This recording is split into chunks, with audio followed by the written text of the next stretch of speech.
Vamos hasta ahora con noticias internacionales. Rusia informó sobre la muerte del líder de la oposición más importante de ese país. Se trata de Alexei Navalny, quien habría muerto mientras hacía un recorrido en una remota prisión del Ártico donde cumplía una pena de 19 años.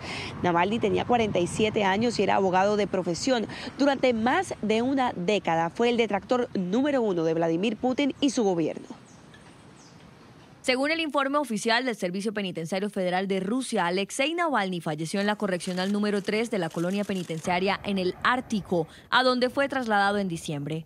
Al parecer, el opositor de Vladimir Putin se sintió mal después de una caminata y perdió el conocimiento. Tras el desmayo, habría recibido la reanimación necesaria sin resultados positivos. El Kremlin ordenó una investigación. Por lo que sabemos, adelantan las investigaciones, aclaraciones, etcétera, de acuerdo con todas las normas existentes. Personas de varias ciudades levantaron altares y llevaron flores en honor a Navalny y a las víctimas de la represión rusa. Su muerte hará que sus seguidores e incluso las personas que simplemente lo querían sean un poco más fuertes. Supongo que era lo esperado. Las noticias decían que lo mantenían en malas condiciones, que no eran aptas para vivir. La última aparición de Navalny fue ayer en una videoconferencia en la que se le vio sonriendo de forma irónica, haciendo bromas sobre sus fondos y el salario del juez. Su señoría, le enviaré mi número de cuenta personal para que pueda utilizar su enorme salario de juez federal para alimentar mi cuenta personal, porque me estoy quedando sin dinero y gracias a sus decisiones. La muerte de Navalny se registra cuando Rusia se prepara para las elecciones presidenciales que se realizarán del 15 al 17 de marzo.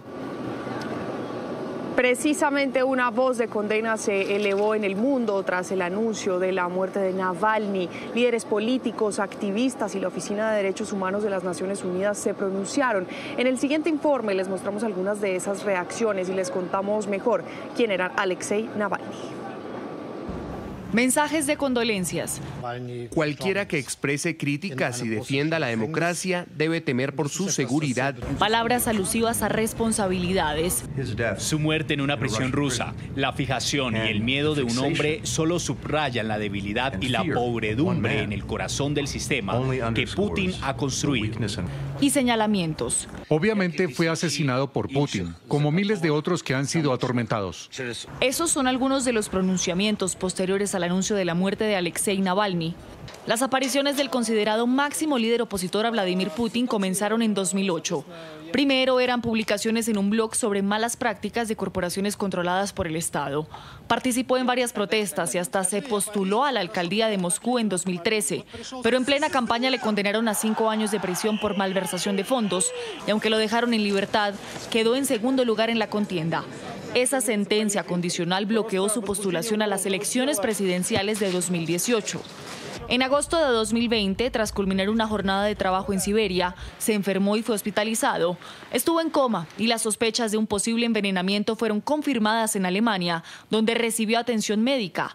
Fue envenenado con un agente nervioso y Navalny responsabilizó entonces al Kremlin por lo ocurrido, una versión que fue negada por Rusia.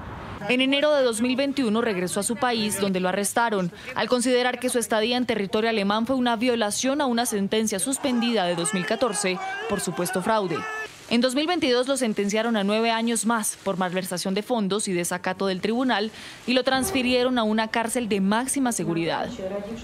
En 2023 fue sentenciado a una pena de 19 años de prisión por extremismo. Y en diciembre pasado fue trasladado a un centro penitenciario en el Círculo Polar Ártico, desde donde informaron su fallecimiento este viernes.